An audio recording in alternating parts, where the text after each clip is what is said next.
Tonight on The Big Debate, is history becoming history?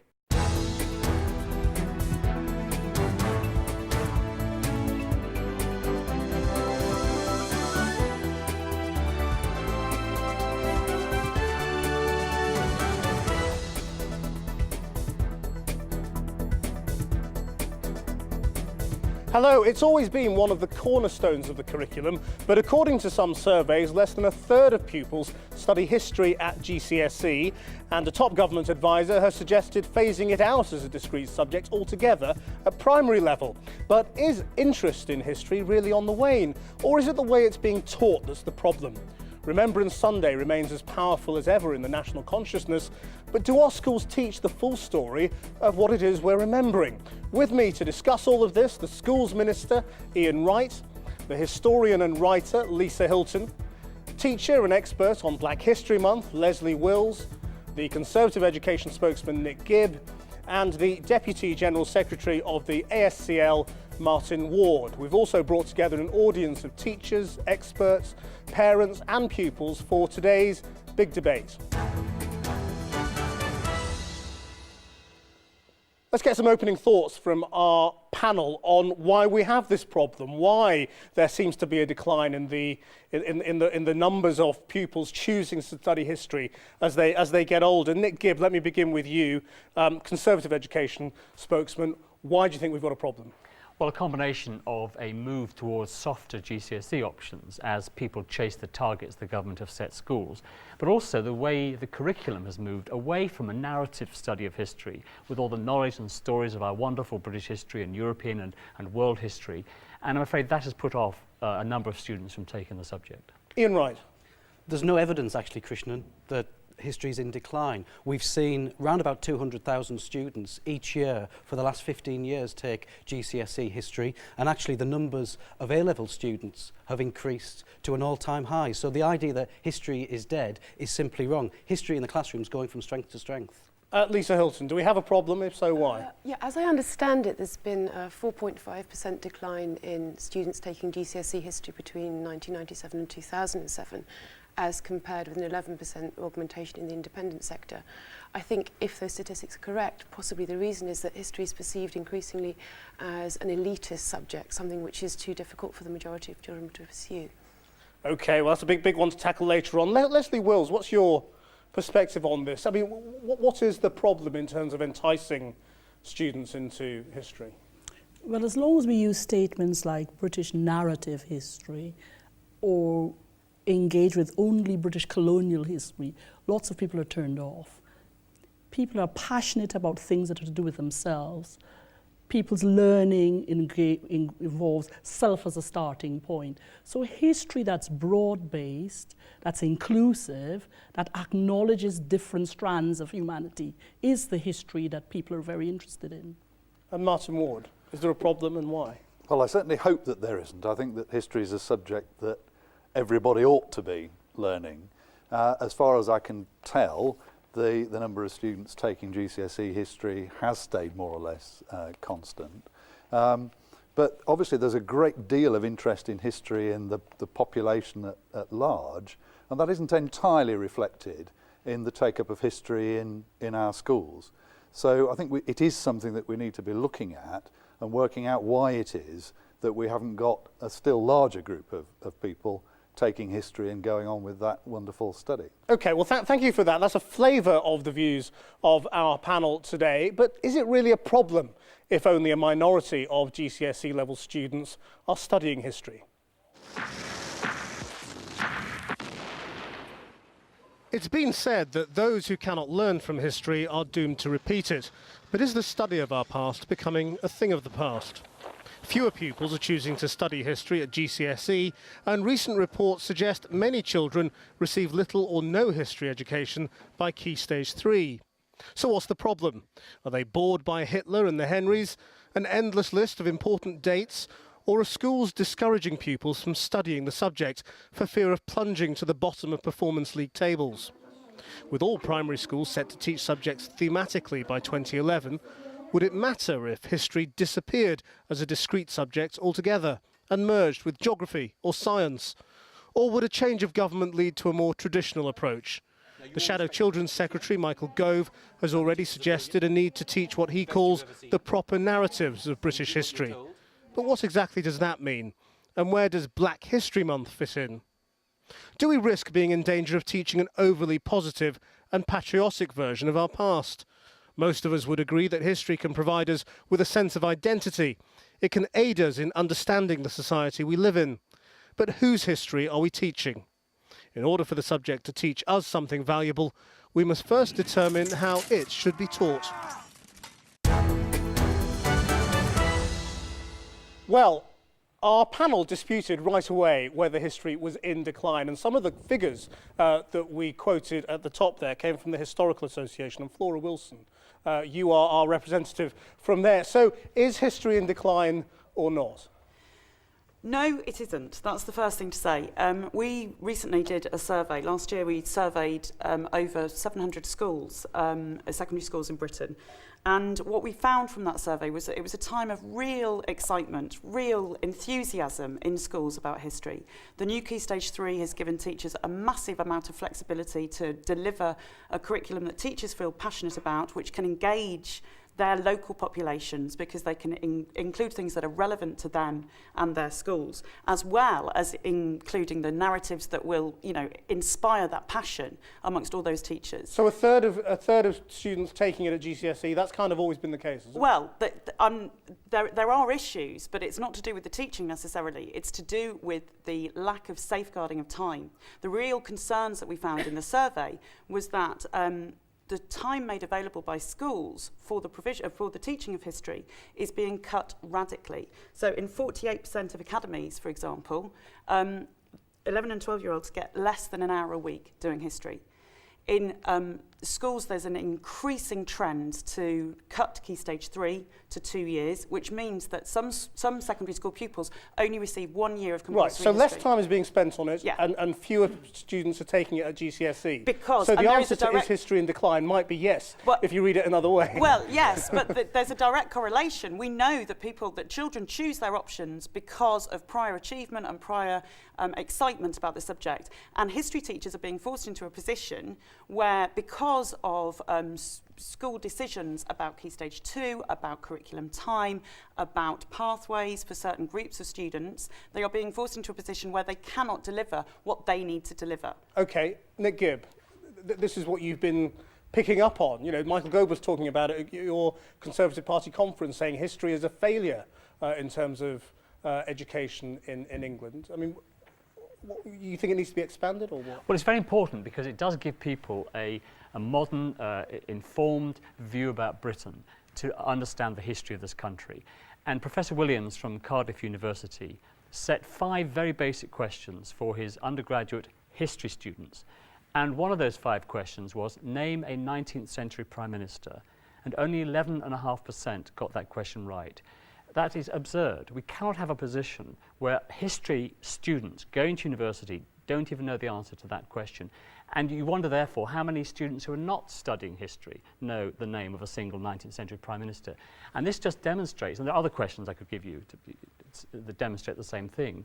We can't have a position where people are leaving school after 11 or 13 years and they don't know some basic facts about our history. And I think that's what we've got to get back to, a narrative study of history, knowing the big important stories of our history, of the American history, of Africa, of Europe. Children should leave school our knowing history, those things. you mean, so everything, that's the world. Well, they should certainly know the history of this country. But in addition to that, they should know the basic history of the countries that have influenced us and have influenced our population. Ian Wright. Well, I agree with Nick that sense of identity is very important, and history can help us teach that. I think you don't know where you're going unless you know where you've come from. But I think history and the curriculum that we're providing, the framework that we're providing, is allowing us to do that. We're trying to free up teachers to teach in an exciting and innovative manner to really inspire and motivate pupils. And the evidence suggests that that's happening. As I said, history is not dead in schools. But there's a basic divide. You're talking about innovation, he's talking about old-style narrative history. Well, I think if you want to sit down and learn by rote, I think that can put people off. I think it's very important to have the basics about when you know when the Battle of Agincourt or the Battle of Bosworth. I think that can be important. But I think the sense of exciting and inspiring young people to get into history in the first place is the great way. But the changes to the curriculum over the last 10 years or so, have moved it away from being a study of the wonderful richness of the story, the kind of thing Lisa writes about, and towards a more skills-based approach, such as data analysis or chronology. And that, I'm afraid, kills it. If you're in a classroom and say, well, today we're going to study chronology, put these facts in chronological order, which I've seen in one lesson, you're wrong. that will destroy any love of history. Whereas if they're told the wonderful stories of our history over their 11 years of education, they will leave school knowing about this country and the important events of the world. They'll be better educated and they'll love the study of the subject. But you are wrong. From 5 to 11, young people learn about the Romans, about the Anglo-Saxons, about the Vikings. They go on to learn about the Tudors. They can go and learn on about the Victorian era or Britain since 1930. This broad sweep of really exciting periods in our history is exactly what's being taught at a very early age. And we are trying to free up teachers to allow that real inspiration, because history teachers are really passionate about the subject. Jim Roach talked about moving history to the secondary curriculum and scrapping it altogether. Lisa Hilton, I mean, give us some perspective here on this left-right argument. Well, I don't think perhaps it should be co-opted by either side. I don't think there's any kind of fundamental discrepancy between what Ian and Nick are saying. I think that narrative context is essential for teaching of history, but perhaps in terms of a more old-fashioned narrative approach, it needs to be broader. We can't just teach Anglo-Saxons, then jump to the Tudors and then jump to the Victorians, because actually that's very difficult for children to make sense. Is this a real debate amongst history teachers and historians, or is it a bit of a sterile one? I think it's a huge debate in terms of historiography and how history is taught. I mean, there's a big debate going on in academia at the moment about whether or not it's possible to teach history without teleology, without a sense of a sort of Whig narrative that concludes in some kind of synthetic positivism. But I don't think that's necessarily an issue for primary school history. Okay, let me bring in some people in the audience. Gentleman on the front row there. What worries me is that we've already heard the word narrative used in a sort of pejorative sense, we've heard, and indeed the word British used in a pejorative sense. But actually, if you can point out, one of the most passionate exponents of British history was the left-wing historian Rafe Samuel, died some years ago, because he saw that it was absolutely essential to have a narrative grasp of the history of the country you're living in and growing up in. And that, I'm sorry Ian, but you're wrong. That's not what comes out in primary schools, and it's not what comes out in secondary schools either. Because of the point that Flora was making about the pressure on time and the absolutely ossified dinosaur of GCSE history, which hasn't changed in years. So that is why you get students going through to university, which is where I'm now teaching, having been in schools, and Nick's absolutely right, that there is no broad knowledge into which they can fit the sort of history that they're going to be learning or that they have learned. Okay, let me bring in Andrew Foster. Where are you? Andrew, what's your perspective here? My perspective is to ask, should we, like most countries in Western Europe, ensure that more of our pupils get taught history beyond the age of 14? We're one of the few countries in Western Europe which stops. What, as a compulsory thing? You must learn history up to GCSE? Well, not necessarily compulsory. We must do something to ensure we go beyond that. Okay, Martin Ward, what would you say to that? I'm not sure that I like the idea of adding yet more compulsion. I have a feeling we have rather too much compulsion already. And what I would like to pick up on is that sense of freeing up teachers to design a curriculum that makes sense for them and for their students, the sort of thing that Flora was talking about. That's what will turn on the excitement. And then I think that sort of debate as to whether we have themes, whether we have narratives, teachers can work that out for themselves perfectly well. I think the problem with the time element, and we certainly need enough time to be spent on history so that our citizens actually have some notion of where they came from and where the countries come from. The problem with the time element is that the curriculum is so incredibly crowded.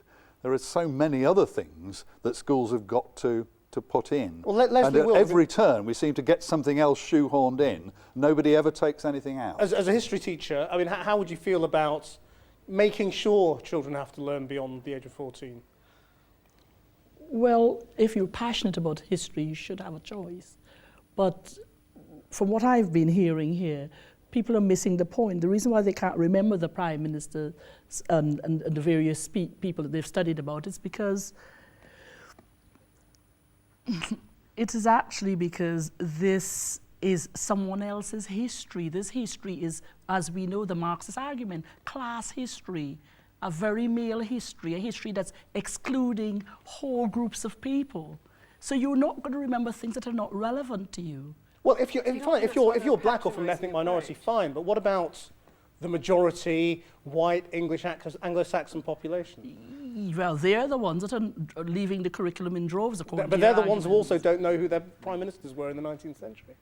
Well, that's because of the way people learn.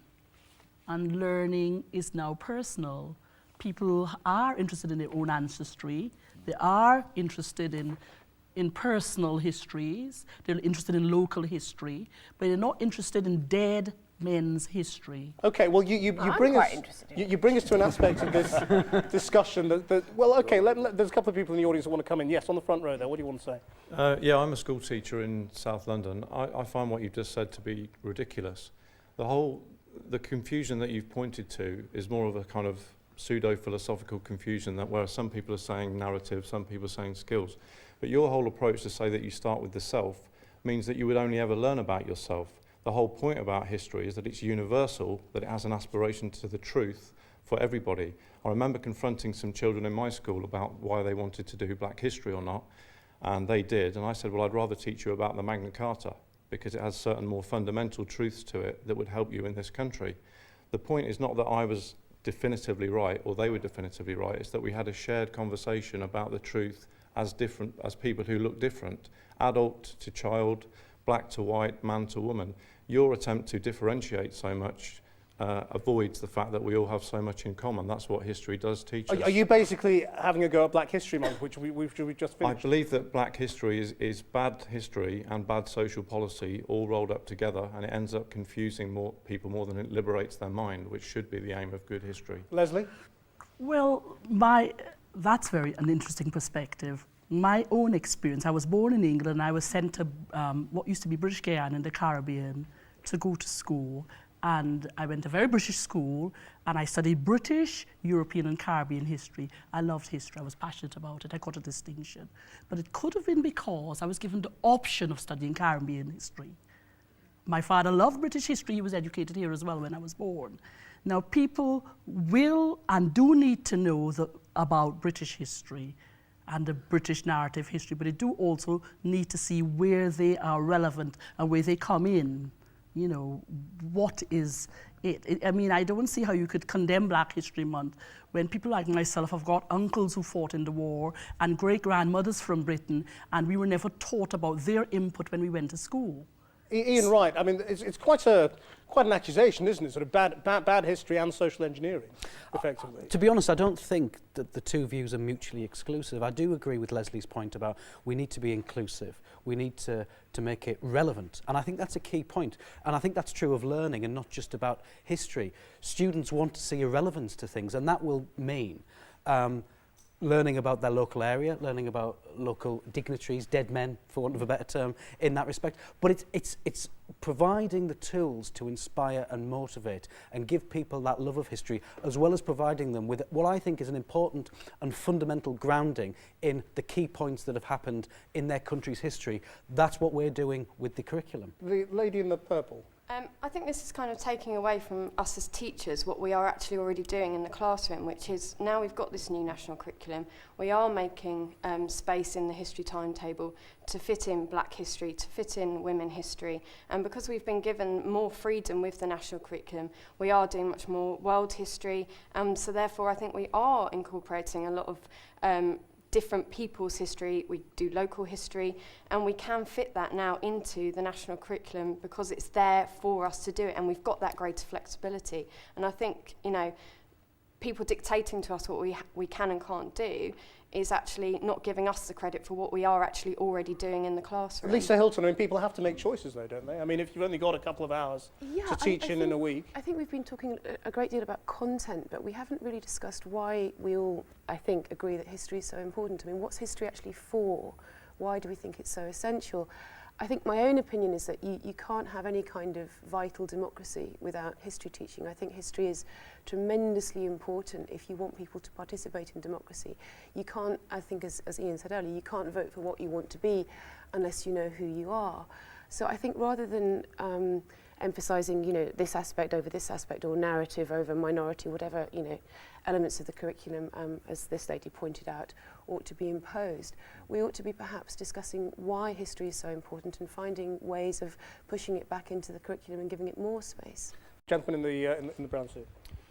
Yes, I'd like to pick up on the point that Lisa was making, that I think that the most important thing to remember is that the origin of the word history is from the Greek inquiry, and that implies a very active, investigative approach to history. And if it's taught in a very passive, I don't mean to use narrative in a pejorative term, but if it's taught passively, narratively, then children find that very unengaging. Whereas if they're given the opportunity to investigate key questions, to direct their own learning, they become really engaged. A lot of the work that we do at the National Archives is around getting kids to work with real documents, work in the way that real historians work. Right, so that plays against old-fashioned narrative, this happened, then this happened, then this happened.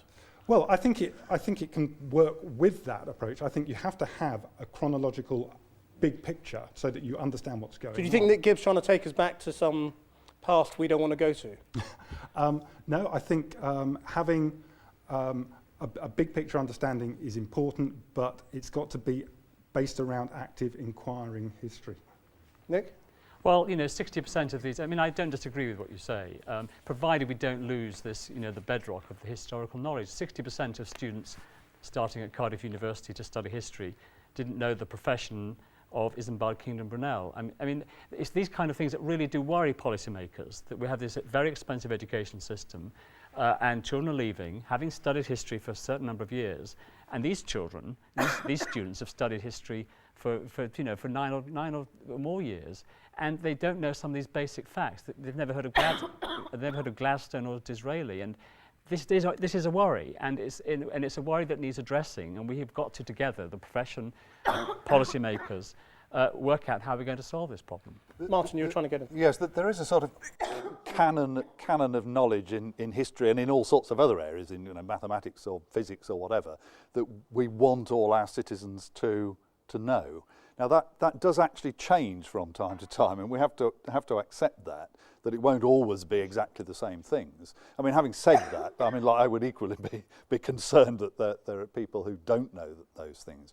But I think we can probably have it all of all these arguments if we unlock the creativity that's actually out there, the teachers that we've already got, so that they can say, well, we'll start from the primary school, the name of our school. We'll do some genealogy. Look how much interest there is in that in the country at the moment. So let's actually go up and that's your great granddad we're looking at, and he was in the First World War or whatever, and that will give us a hook to hang some of these things on. So we can do local history, we can do genealogy, and we can cover all of those things without giving up on those big picture things that you're looking for. And at the same time, we can develop the skills that we want people to have, weighing evidence.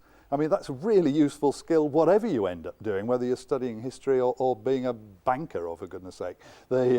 Being able to do such things is actually so valuable, isn't it? And you can have that as well. OK, we're going to take a short break now, but when we come back, we'll be taking a look at one school which is running counter to the trend in history and asking what teachers can do to stimulate interest in the subject.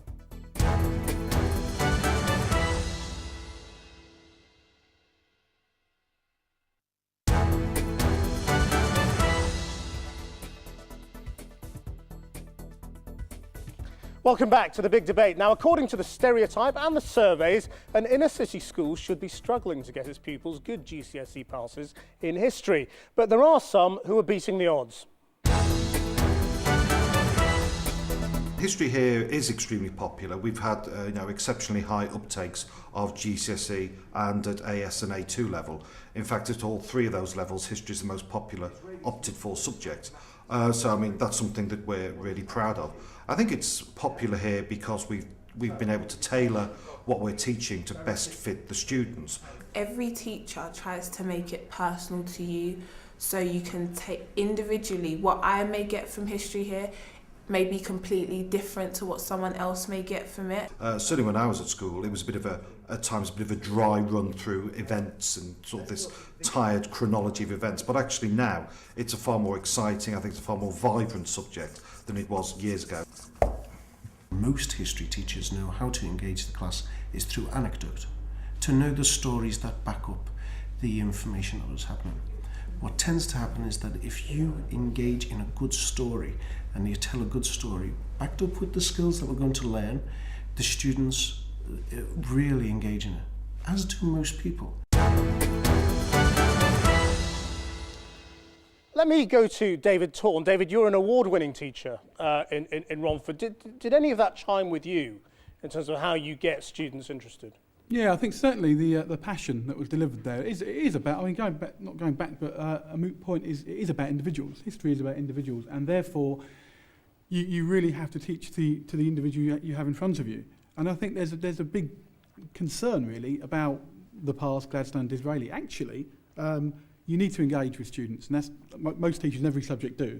And every history teacher I've met has actually been enormously passionate about it. And that passion carries through, that enthusiasm carries through. Because something mentioned earlier was what was the purpose of history, which we haven't actually touched yet. And the purpose of history, surely, is to create the most decent, rounded human beings that we can. So whilst they should know about people in the past, they should also know about people that have suffered, black people in Americas, all sorts. Because at the end of the day, we've got to produce people that are well-rounded and actually going to be decent citizens. So what I saw there in terms of the passion and actually tailor-making it for the students, exactly right. So how do we practically do it? Let me bring in David Conway from the Civitas think tank. Now you've got a sort of a novel idea, if you like, in terms of going back to the past. Tell us about that. Well, Civitas republished in 2005 an Edwardian children's history of Britain from the Roman conquest to the death of Victoria, written by Henrietta Elizabeth Marshall, called Our Island Story. And we did so because we were of the view that over recent years there had been a decline among young people in knowledge, basic knowledge of key events and an appreciation really of how our main institutions had evolved over time and what their value was. And we felt this would be a very good vehicle for introducing them to some of these themes. And we wanted to give, and we still do, free copies to all schools on request. Leslie, does the idea of Our Island Story fill you with dread? No. It's fine with you? No, I got my best marks in British history. I don't have a problem with that. I have a problem with the fact that we should be seeing history more as being a cultural archivist, teaching pupils to document, keep diaries, archiving things, starting with their own families themselves, things that are happening outside of their own communities. And that's the approach I think it ought to be. It's not about black or white or British or author. It's basically about being archivists. Nick, that's how I see it. Give us an indication, because your party's been pretty tough on the teaching of history in England, and you basically said it is failing and needs to change quite radically. Give us an indication of what you're going to be saying in your first 100 days if you're elected next year. Well, this is what's got to change straight away. We want to get the curriculum slimmed down and simplified. I mean, the stuff coming out from the QCA is voluminous. It is very prescriptive. It is telling teachers they have to take a skills-based approach to teaching history. And to pick up David's point about social history, of course, if students had studied 19th century history, they would cover Shaftesbury. They would cover the Industrial Revolution and people starving. They would have covered the Agrarian Revolution. All these things, if you learn that narrative, you do also learn about the social history as well. The hidden history you talk about isn't so hidden when it's studied properly. Right, and so that's it. I mean, well, it's about getting the curriculum slimmed down so that we know, and we'll get experts to help write it, so that we will know that children, when they leave school, have a real grasp of the basic history of our country and the basic history of the countries around the world that have influenced our country. Lisa, do you like the idea of that? I like the idea, but I think it's only really the first step. I think the most important thing that history gives people is the ability to refuse, to challenge, to understand that consensus is not the same thing as truth. I think there are all sorts of historical examples in which for example, let's take, say, Scots nationalism. The idea that this is a story about the English people colonising Scotland. There's a political party, there's a devolution, there's a whole sort of series of recent historical events which have been based upon this historical narrative. The fact that it's fundamentally wrong, that Robert the Bruce was actually a mercenary who fought for the English, that it was Elizabeth I who defended the rights of the Protestants in 1560 against the prospect of a French invasion, is largely forgotten. I mean, that's one instance among a great many. I mean, we might consider the example of Margaret Thatcher in the grammar schools as a recent instance of received ideas. I think what is taught is obviously extremely important. Why it's taught is important, but in the end what matters is the result, and the result should be that students have the right skills to differentiate bias, to see what is false, and to make up their own minds. Let me bring in Jonathan Howson from the Institute of Education. What's your view on this? Well, I'm wondering if we're talking about a number of things and not focusing on one of the main issues. I mean, certainly we should be interested in a narrative British history. My question is whether we should be talking about skills or if that's a gross misunderstanding of what is more properly understood as a conceptual approach to history. And whether we recognize that history has its own standards and that if we don't like the stories that we hear, then we have a number of choices. We can either fix the history to produce the approved story, we can get rid of history and call it something else, or we can recognize that history has a much more fundamental and important job to do, because surely the most important thing about learning history is to learn standards of validity and truth about the past, because of what that can contribute to, not individuals within a nation state, but for all of us as human beings to understand what it is to be human, which should be the fundamental role of a history education. And so in practical terms, what does that mean in the classroom? What that means in the classroom is, yes, I would argue that a narrative history is important, but not as a chronology simply of events, and not as an exercise in producing endless skills exercises in an effort to produce many historians, but as an exercise in helping kids acquire a usable big picture of their own past, which gives them some sense as to why they're here in the present and what the future might hold for them. Does that sound a little bit too much like using history to do something else other than just learn history? No, I think that's very important. That's precisely why our children need to learn history, so that they can have a real understanding of the society in which they live. They need to know about the Civil War that we had in our country, to understand the parliamentary procedures. And you have children coming around the House of Commons who really don't know why why the Black Rod knocks on the door and has his door slammed in his face. Not children who don't know about that. Nobody knows that. Well, we all should know about it, about why that is. Krishna, I think there's a profound difference between the government's position and Nick and the Conservative Party's position, which is we think that, yes, there should be the grounding, that broad, big picture framework, but the teachers, we trust teachers to teach. And in my experience, certainly historians, history teachers, give that innovation and can inspire in a way that can really make history come alive and give that grounding. Why the volumes of material then from the QCA that's been plunging and landing on teachers' desks all over the country for the last 5, 6, 7 years? But that's simply not true, Nick. You can't on the one hand say that there are volumes of instructions coming down from the QCA, and then the other, Michael Gove standing up at the Conservative Party conference and saying we've slimmed down our prescription on the Second World War to the point where Churchill's not mentioned. It's not the case. We are freeing teachers up to teach. We think teachers are best placed to be able to give and inspire young people in lessons. You don't. You want to control it from Whitehall. That's not localism. Martin, isn't the truth that all politicians talk about freeing up teachers and none of them do it? Well, that's certainly what I was sitting here thinking, that we often hear that. I think what we would like to see is, yes, a slimmer curriculum. The curriculum has been overloaded. Far too many things are shoehorned in. And therefore, to give teachers a bit more room for manoeuvre than they've had for 25 years, it's not just the present government, the previous Conservative government was also doing the same sort of thing. And when we get into an area like this, the same might apply to things like religious education, for example, then we have to tread very warily when we're looking at what the actual content should be. And there's a real danger that we'll forget that we're educating people for their sake, not for our agenda. And we really need to focus on that and to say to the teachers, here's a pretty broad brush, a big frame, as it were. There are things that we want to see that are there, but that you have a lot of room for manoeuvre within that. At the moment, I think we've had too little. We're moving in the right direction, and I think that's right.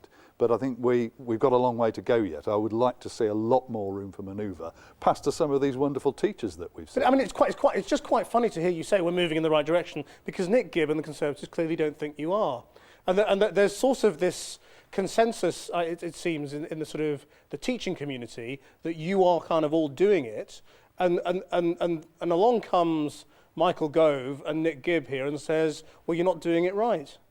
If what we see happen after a Conservative victory in a general election next year is that Nick or Michael or whoever comes along and says, well, here's the new list of things you must teach, I don't think that will go down terribly well, and that really won't do. I'm sure Nick will say, that isn't what you intend to do. I certainly hope that it isn't. I think what we need to be saying is to teachers, here's your professionalism back. Here's your chance to show us that you really can do it really well. Okay, I think we will find that they can. I'll take a couple of points from the floor. Gentleman on the front row, and then behind him. It's not a question of trusting teachers, because I think everyone trusts teachers. It's a question of supporting teachers, and that's what you haven't been doing for the last 11 years. And that is why the time allocated to history has been allowed to erode, so that it doesn't matter, in a sense, how good the teacher is in the classroom, because there are some superb history teachers out there. But if you have only got the amount of time which you allow heads to squeeze in that way, and encourage the Key Stage 3 to go into 2 years, and encourage things like the Opening Minds curriculum to come in with its sort of content-free approach to entirely skills-based learning in year 9, then it doesn't matter about a question of trusting teachers. You have let the teachers down. That's what's happened. And yes, next to him. Yeah, the only problem is with that is I think teachers have got to take some responsibility as well. It's not like the government is just telling everybody what to do and everybody does it, although in debates like this it does seem like that. I think teachers have accepted in some ways a reduction in their intellectual expectations of what they demand from their students, and that gets compensated for by various programs. That's quite a big claim, isn't it? Yeah. I'm sorry, but it's probably what you might call the elephant in the room. Are we really demanding enough from ourselves as adults intellectually in order to demand that from the students that we teach? And I worry that we don't always. We have to refute the notion that there was somehow a golden age where you could stop a man or a woman on the street and they could recite a list of prime ministers and talk about Elizabeth I and the Spanish Armada. That might have been true for a very, very narrow elite, something like 4 or 5% of the population. But I think what we're doing now is broadening it out and trying to facilitate history coming alive to all of the population, not just the narrow band who were allowed to be able to do this at university 20 years ago. All right, I'm going to bring in a final question for the whole panel now from Jeremy Cox. I'd like to ask the panel, history has really inspired lots of young people of today, and I'd like to know from the panel, who is it in history that might inspire you? Martin. I think I would choose Darwin. I'm not a history teacher, I'm actually a maths teacher, and I'm very, very turned on by the history of intellect, if you like, by that scientific revolution. I could have said Newton, and perhaps that would have been closer to my mathematical origin. But Darwin's in the ether this year, so I'll go for Darwin. Nick, who's your historical role model? Well, predictably, Winston Churchill. Not because he. You always say that. No, not because he won the war. Not because he won the war for this country, but because in the years before the war he stood out against the prevailing ethos, the prevailing consensus. And I think, as politicians, Ian and I'm sure we both hope that we would do that if the time came. Leslie. Mansa Musa, the Muslim king of Mali, who in his time was thought of as being the most richest man and presided over great universities in Africa. And Lisa? I think I would say collectively the women of the suffragette movement. Why? Because they got me the vote, possibly. And Ian Wright? I admire people, individuals who changed the political weather, who stood up in the face of adversity and criticism. And so, just off the top of my head, and history is so vast and diverse and exciting to name an individual, but the likes of Wilberforce, the likes of David Lloyd George, who could really make a difference, they're inspirational.